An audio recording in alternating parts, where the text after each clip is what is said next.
everyone. Welcome to my YouTube channel, Development Compass, where I share tips on international development careers and opportunities. Today, we're going to be talking about different career paths in international development. There's a mainstream belief that career pathways are restricted to field work or program management. However, there's a whole world of career opportunities that you can leverage that also make international development work. That's what today's conversation is about. Stay tuned. The first career pathway I want us to talk about is data analyst or data analysis. Now, after COVID-19 happened, there's been a huge shift in global careers towards more tech-enabled careers. And that's where data analysis or data analyst falls in. While this shift is mainstream in the public and private sector, there's been little information about it within the social sector. I'm here to inform you that it's actually happening also within the social sector or international development space. Now, when interventions or projects are designed, there is a need to understand how to deliver this intervention and even why it is necessary in the first place. So there's a lot of data gathering. That's where the data analyst comes in. The data analyst takes all of this information and makes sense of it so that actionable insight can be used to design the project and also provide solutions to those problems. So the role of a data analyst within international development is very crucial. If you already have those skills, this is the time to leverage it because they are transferable skills. So if you know you have the skills to manipulate Excel, use pivot tables, and also one key thing actually is to ensure that once those information are gotten or that data is analyzed, one thing that will stand you out as a data analyst is your ability to answer a question, so what? So you found all of the data, you've analyzed it, and the data is there. Any data analyst can do that. However, if you really want to stand out as a data analyst in international development space, is to answer, so what?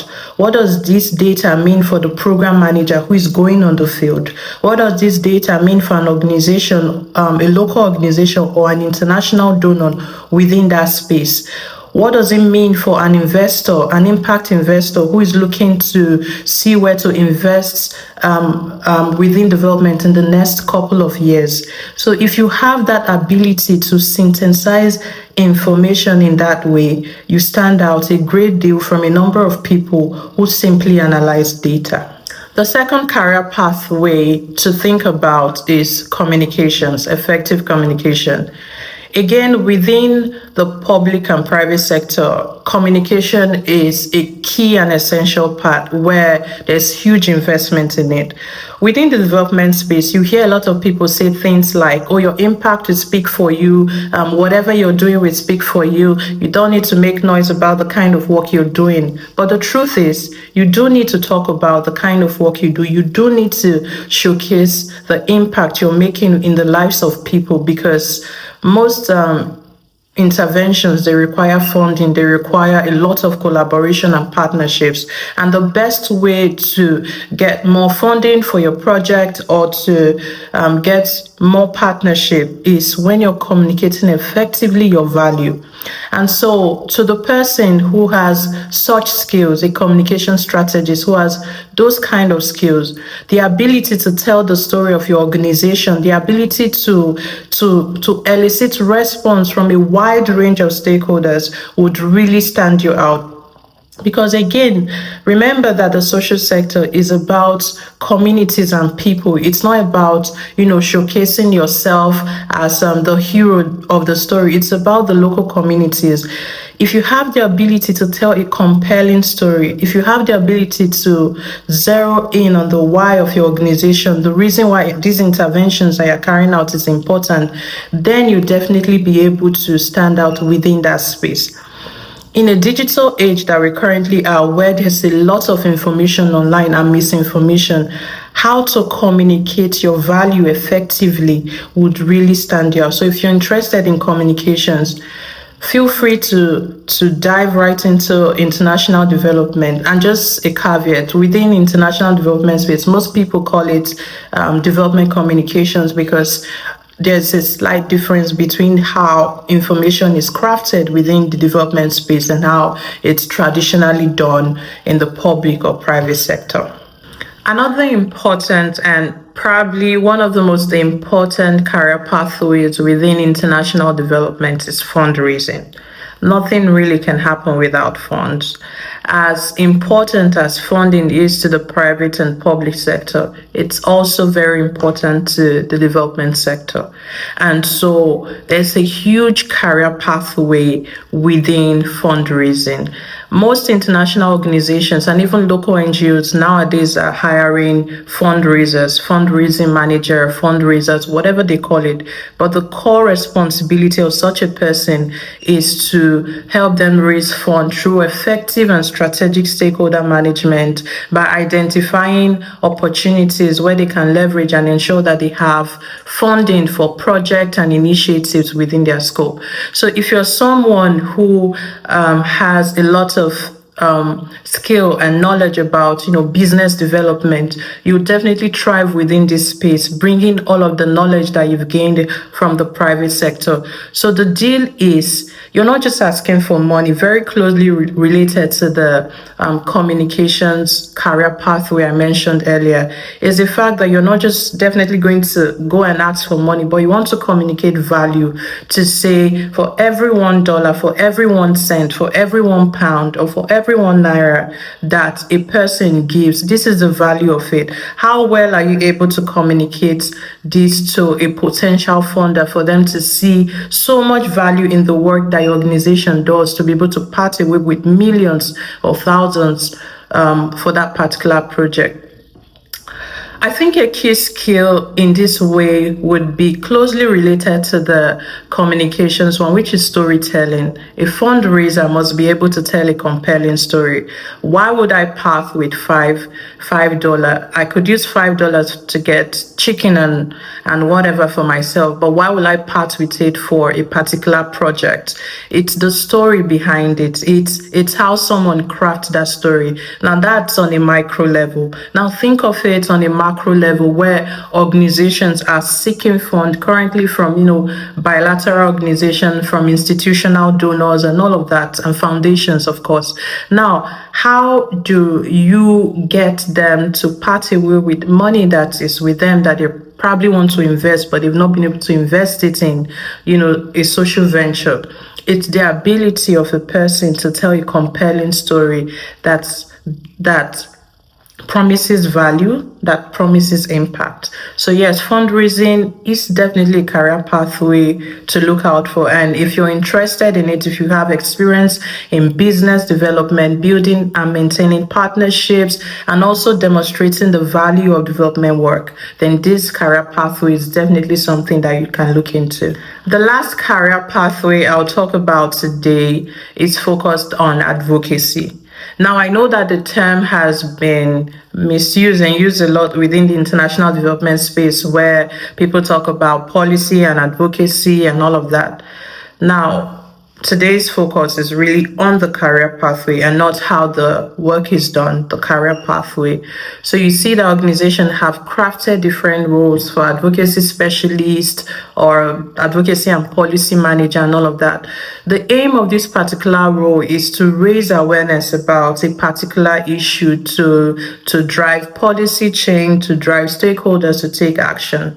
Take, for instance, the recent advocacy about, the spread of HIV and AIDS and how that has evolved over the years to lead to, a reduction in cases and more people speaking out. So less stigmatization of people living with HIV and AIDS. So that sort of role, someone has to champion that cause. And for a person to champion that cause, you have to have the ability to amplify the voices of people and to drive systemic change. I know systemic change, again, is a development lingo that many people throw around. But within this context, within this advocacy specialist role, the job is really to ensure that you take the different voices of different people and communicate it in a way that drives change. So you want stakeholders to take a particular course of action. So you want policy to be changed in a different way. For instance, again, in Nigeria, the drive towards the not too young to run bill, where there was a huge advocacy on young people getting into political leadership. And so there are different advocacy specialists that are tailored towards whatever the organization stands for. So if the organization obviously is focused on health, the advocacy specialist will be focused more on driving conversations, partnerships, and changes towards the health sector. Similarly, if the organization is focused on, say, children or anything else for that matter, that's what the advocacy specialist would be focused on. Personally, I think one key skill that this person needs to have is passion. For you to be able to drive that kind of change, amplify voices, push for reforms, you need to be passionate, extremely passionate about whatever you're talking about. And this is because policy change, systemic change, and all of that could face a lot of backlash. Could also have the potential to have drawback or setbacks, right? So for someone who is not passionate or driven by that particular mission, it's easy to give up, it's easy to quit, right?